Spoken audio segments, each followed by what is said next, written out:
Hadirin kaum muslimin jamaah sholat Idul Adha yang dimuliakan oleh Allah Subhanahu wa Ta'ala. Marilah kita bertakwa kepada Allah yang sebenar-benar takwa kepadanya. Dan janganlah sekali-kali kamu mati melainkan dalam keadaan beragama Islam.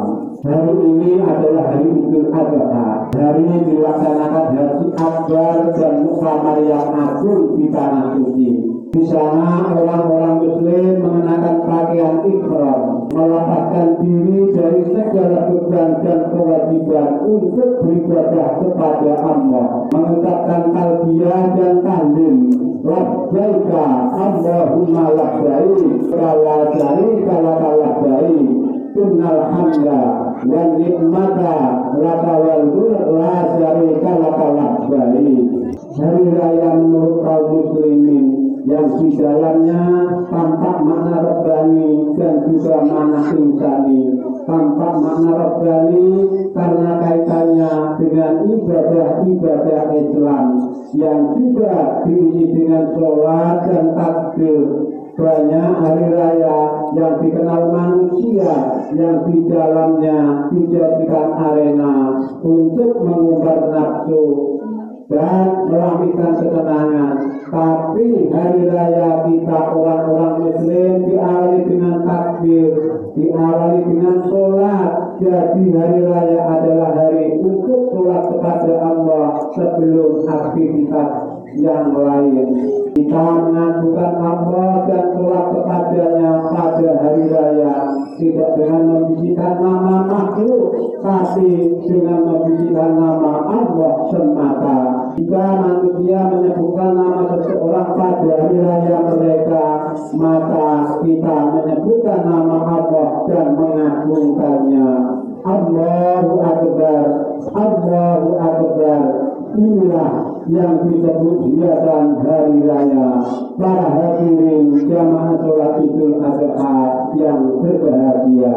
Sementara pada Idul Adha, maka Nabi Sallallahu Alaihi Wasallam telah mensyariatkan agar dikumandangkan takbir hari terakhir dari hari-hari Tabrek.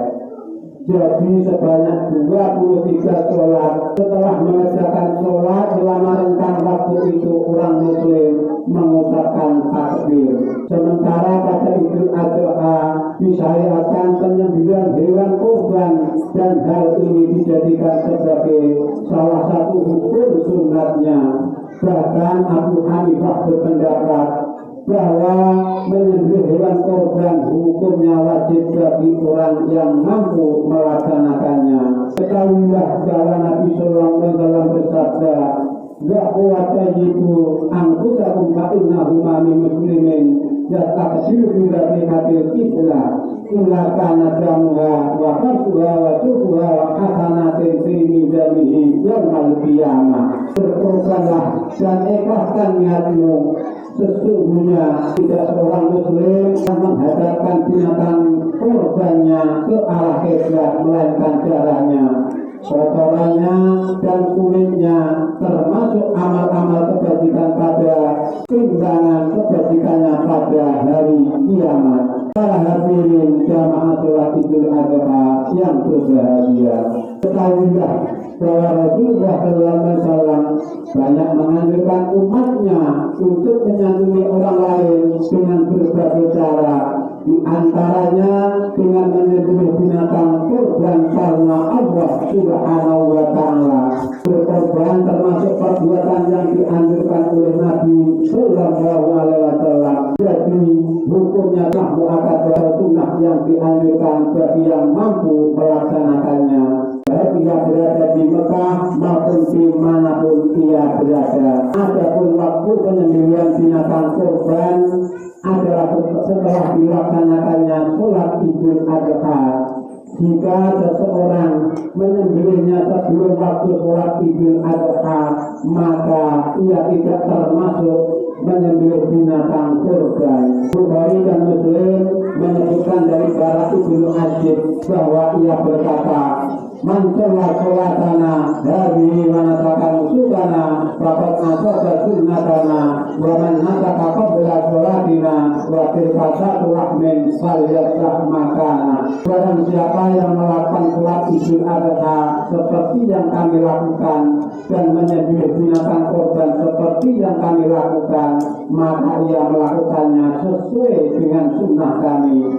Dan barang siapa yang menyembelih binatang korban sebelum melakukan sholat seperti kami, maka daging kambing itu termasuk daging untuk dimakan biasa, bukan termasuk daging binatang korban. Waktu penyembelihan binatang korban berakhir pada hari ketiga pada hari-hari Qadar sebelum terbenamnya matahari. Para hadirin jamaah sholat idul korban yang berbahagia, bahwa menyembelih binatang korban adalah mengikuti sunnah Nabi Ibrahim alaihissalam seperti yang dikatakan oleh Rasulullah SAW.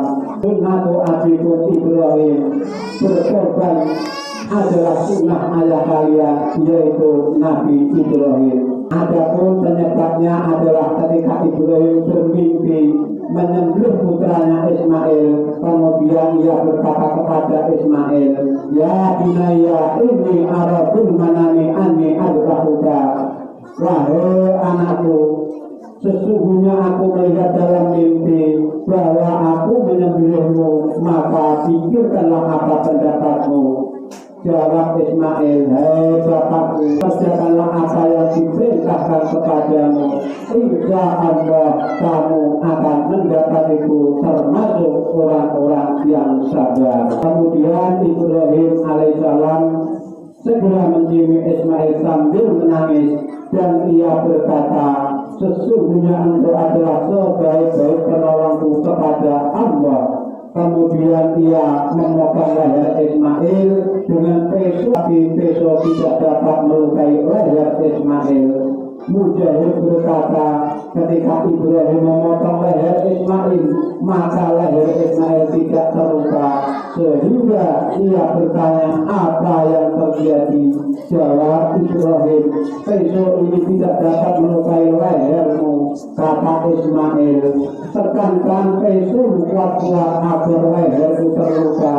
Ibrahim menekankan pesonya kuat-kuat ke leher Ismail, tetapi peso itu belum dapat melukai leher Ismail karena Allah menahannya dan Dia Maha Kuasa melakukan segala sesuatu. Allah berfirman, wa khalaqa kulla syai'in faqaddarahu taqdira, dan Dia telah menciptakan segala sesuatu dan Dia menetapkan ukuran-ukurannya dengan serapi-rapinya.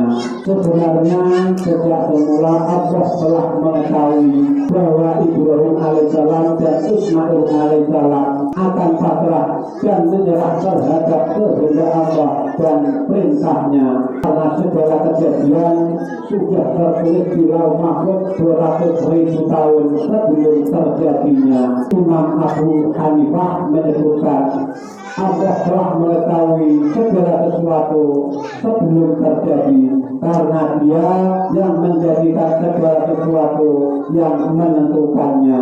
Kemudian Ibrahim alaihissalam mendengar suara, hai Ibrahim, engkau telah membuktikan mimpimu, ini adalah pengganti putramu. Maka Ibrahim alaihissalam menoleh dan ia melihat Jibril sambil membawa seekor kambing domba, seperti yang disebutkan dalam firman-Nya, wa qadaina bi dzibhin adzim, dan kami tebus anak itu dengan seekor sembelihan yang besar.